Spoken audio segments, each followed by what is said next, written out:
Intellectual properties है brain की, वो डिस्टर्ब हो जाएगी। इंटेलेक्चुअल प्रॉपर्टीज मीन्स कि सही गलत का फैसला बिना अपने रिस्पेक्ट में लिए हुए करना। जैसे बड़े लोगों की जो अवधारणा था कि हिंदू मुस्लिम सिख ईसाई सब कुछ आपस में भाई भाई हैं, यानी कोई किसी से कमतर नहीं है, कोई किसी से बेहतर नहीं है, सब एक दूसरे को सपोर्ट करते हैं। ये जो अवधारणा थी इंटेलेक्चुअल प्रॉपर्टीज की थी। आज की क्या है, इंटेलेक्चुअल प्रॉपर्टीज को डिस्ट्रॉय होने की वजह से क्या आता है कि कोई एक समझता है कि हम दूसरे से बेहतर हैं। तो दूसरे से बेहतर होना, अपने को सिर्फ इमेजिन कर लेना, ये इंटेलेक्चुअल प्रॉपर्टीज नहीं है। यानी इंटेलेक्चुअल जो नहीं ब्रेन की जो क्षमता है, इंटेलेक्चुअल नेचर उसका डिस्टर्ब हो गया है। बेहतरीन लोग स्वामी विवेकानंद, महात्मा गांधी, अब्दुल कलाम आज़ाद, इस तरह के और ढेर सारे इंटेलेक्चुअल्स लोग हुए हैं जो कि रेस को नहीं मानते थे और कास्ट को नहीं मानते थे। इस तरह से वो बोलते थे कि इस पूरी धरती जो है अपना परिवार है, यानी पूरी धरती के लोग को अपना परिवार मानते थे। वसुधैव कुटुंबकम की अवधारणा थी। तो ये इंटेलेक्चुअल नेचर है, लेकिन यहाँ पे क्या है, डिस्टर्ब हो गया है। अब इंटेलेक्चुअल नेचर डिस्टर्ब कुछ इतना ज़्यादा हो गया है कि कोई भी ऑब्जेक्ट है ना, जैसे इतना बड़ा सब्जेक्ट है तो नीचे वाला दिखता है, ऊपर वाला दिखता ही नहीं। यानी कोई भी ऑब्जेक्ट है तो उसको केवल नीचे वाला पोर्शन दिखेगा, अपर वाला पोर्शन नहीं दिखेगा। यानी यूं समझिए कि अच्छा वाला नहीं दिखेगा, खराब वाला दिखेगा। यानी जैसे कोई एक आदमी है, जैसे मान लीजिए ये आदमी है, यहाँ पे सबसे ऊपर क्या है, ब्रेन है, हार्ट है, लीवर है, किडनी है। तो सबसे ऊपर क्या है, अच्छा वाला है। नीचे क्या है, आंतें हैं, पैर हैं, तो सब भी अच्छे हैं लेकिन कम अच्छे हैं। तो उसी तरीके से यहाँ भी है। इसका स्फेयर कुछ इस तरह से है कि लोअर हाफ देखता है, अपर हाफ देख ही नहीं पाता। यानी जो अच्छी चीजें उसको नहीं देख पाता। क्यों? क्योंकि जो उसका इंटेलेक्चुअल है वो डिस्टर्ब्ड है। केंट की मैथमेटिका में लिखा है कि डिस्टर्ब इस वजह से है कि उसको सर्कुलेशन जो ब्रेन को प्रॉपर नहीं है। तो इम्प्रॉपर सर्कुलेशन की वजह से जो इंटेलेक्चुअल प्रॉपर्टीज है, सोचने समझने की जो क्षमता है, निर्णय करने की जो क्षमता है, वो डिस्टर्ब्ड है। उस डिस्टर्बेंस के कारण क्या है कि वो सोचता है कि मैं कुछ कर ही नहीं पाऊंगा या मैं कुछ कर ही नहीं पा रहा हूं। अब कुछ कर ही नहीं पा रहा हूं तो अब क्या करेगा? अगर किसी को कुछ करने की जो इमेजिनेशन खत्म हो जाए कि नहीं मैं कुछ कर नहीं पा रहा हूं, या फिर जो कुछ भी कर रहा हूं गलत हो रहा है, या फिर जो कुछ भी होने वाला है वो निगेटिव होने वाला है, गलत होने वाला है, रोड पे चलता है तो लगता है कि एक्सीडेंट हो जाएगा या एक्सीडेंट हो सकता है। उसके घर वाले बाहर जा रहे हैं, बेटा बाहर जा रहा है, कुछ जा रहा है, तो लगता है कि कहीं ऐसा न हो जाए तो इस तरह से हो जाए। निगेटिव थॉट्स, यानी थॉट्स निगेटिव इतने भर गए हैं उसके अंदर। तो अगर निगेटिव थॉट्स भर गए हैं तो आदमी जिंदा रहना चाहता है क्या? कुछ न कुछ तो पॉजिटिव होप चाहिए जिंदा रहने के लिए।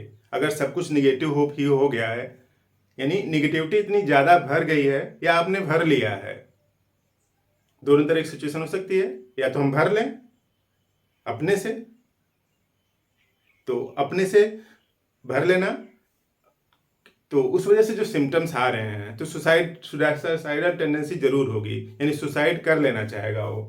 तो यहाँ पे भी है, हर एक बात पर निगेटिव थॉट की वजह से वो खुद सुसाइड करने की उसके अंदर टेंडेंसी है। तो कुछ इसी तरीके की टेंडेंसी है इसमें, जो कि अरम मेटालिकम को एक बेहतरीन मेडिसिन बनाती है। पहला सिम्टम देखिए, डिरेंज इंटेलेक्चुअल स्फीयर, यानी ब्रेन की इंटेलेक्चुअल प्रॉपर्टीज कैसी है, डिस्टर्ब्ड है। सर्कुलेशन डिस्टर्ब होने की वजह से केंट में लिखा है। और imagine he she can not succeed in anythings, यानी उसको लगता है कि हम किसी भी काम में बेहतर नहीं कर पाएंगे, यानी सफल नहीं हो पाएंगे। सफलता अपने लिए निगेटिव है, हम सफल नहीं होंगे। He looks on dark side of everything, जितने भी नेचर में फिनोमेना है सबका एक डार्क साइड होता है, एक लाइट साइड होता है। तो इसको सिर्फ डार्क साइड दिखता है कि हम पढ़ेंगे नहीं, पढ़ेंगे तो फेल ना हो जाएं, फेल हो जाएंगे तो फिर इस तरह से लोग क्या सोचेंगे। ये नहीं सोचेंगे कि पढ़ के पास हो जाएंगे या बेहतर कर ले जाएंगे ना, हम फेल हो जाएंगे तो क्या मतलब है पढ़ने का, नहीं पढ़ते हैं, लोग फेल हो जाते हैं, हम भी फेल हो जाएंगे। तो इस तरह से सबका निगेटिव ही देखना, पॉजिटिव नहीं देखना। जबकि उसी निगेटिव के रिस्पेक्ट में कहीं ना कहीं क्या होगा, पॉजिटिव जरूर होगा। ठीक है, तो इस तरह से look on dark side of everything.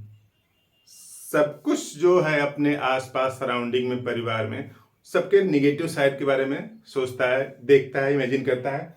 तो ऑलवेज एक्सपेक्टिंग बैड न्यूज, हमेशा सोचता है कि कुछ न कुछ खराब होने वाला है या फिर खराब होगा। तो इतनी निगेटिविटी है, तब उसके अंदर सुसाइडल टेंडेंसी आना ही आना है। लिखा है डिप्रेस्ड, होपलेस। डिप्रेशन है, होपलेस है, यानी कोई संभावना बेहतर नजर नहीं है जीवन में। तो great desire to commit suicide, उसके अंदर टेंडेंसी है कि सुसाइड कर लेते हैं। अब ये दुनिया, धरती मेरे लिए उपयुक्त नहीं है। तो इस तरह से उसके अंदर एक टेंडेंसी है, इमेजिनेशन है कि सुसाइड कर लेना चाहता है। और खास बात, उसका जो इंटेलेक्चुअल डिस्टर्ब्ड है, इस वजह से क्या होगा कि क्वेश्चन पूछेगा बिना सामने वाले को आंसर दिए हुए लगातार। यानी एक क्वेश्चन पूछा, थोड़ा टाइम में आंसर आता, लेकिन तुरंत दूसरा क्वेश्चन। देखिए क्लियर कट लिखा है, constant rapid questioning without waiting for reply, बिना रिप्लाई को इंतजार किए हुए, यानी बिना आंसर मिले हुए धड़ाधड़ क्वेश्चन करते जाना। ये नेचर है, एक साइन है कि इंटेलेक्चुअल डिस्टर्ब हो गया है। और violent pain in head and nose at night, रात के समय इसका जो दर्द है, चाहे हड्डी का दर्द हो, चाहे जितने भी पेन हैं, रात को ही बढ़ते हैं। जैसे चोर सोने की चोरी रात में ही करता है, यानी सोने का इम्पैक्ट, या जिनको सोना पाना है, ठीक है, या फिर जिनको सोने से बहुत ज़्यादा लगाव है, वो लोग क्रिमिनल अफेंसेस रात में ज़्यादा होते हैं। तो कुछ यहाँ भी है, मर्क्यूरियल अफेक्शन है, यानी कभी उसने दूसरे सिस्टम की दवा ली, उसकी वजह से मरकरी का साइड इफेक्ट बॉडी में आ रहा है। क्योंकि इनिशियल टाइम में कई मेडिसिन ऐसे बनती थी जो मरकरी के यूज से बनती थी दूसरे सिस्टम में। तो बुक में लिखा है कि मर्क्यूरियल अफेक्शन की वजह से ये सब हो रहा है। मर्क्यूरियल अफेक्शन की वजह से इंटेलेक्चुअल डिस्टर्ब है, या यूँ समझिए कि ब्रेन का सर्कुलेशन डिस्टर्ब है। इस वजह से सब कुछ, एवरीथिंग जितने भी हैं उसके बारे में निगेटिव ही सोचता है। तो जब निगेटिविटी एकदम भर जाए, निगेटिविटी एकदम भर जाए, तब सोचिए कि उसको अरम देना है, अरम मेटेलिकम। चूंकि मेंटल स्फेयर पर उसका एक्शन देखना है, तो इसको हायर पोटेंसी देना पड़ेगा। और हायर पोटेंसी कितना दीजिए, 1 एम पावर की दीजिए, अरम मेटेलिकम।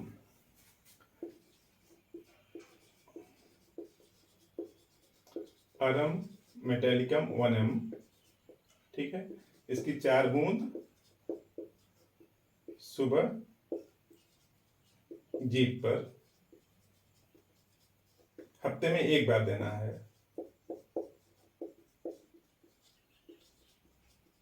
जल्दी जल्दी रिपीट नहीं करना है, इसका एक्शन आने में थोड़ा टाइम लगेगा, लेकिन एक्शन आएगा तो बेहतर एक्शन आएगा।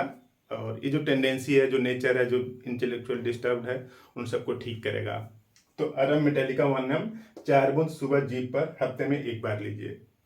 तो इस तरह से जो सुसाइडल टेंडेंसी है वो ख़त्म होगी और एक बेहतर इंसान बनने की तरफ पेशेंट चल पड़ेगा। इस तरह से काम की बात आप समझ लिए, यहाँ तक देख रहे हैं, ठीक समझ में भी आ रहा होगा, तो इसको शेयर कर दें, किसी और का भला हो जाए।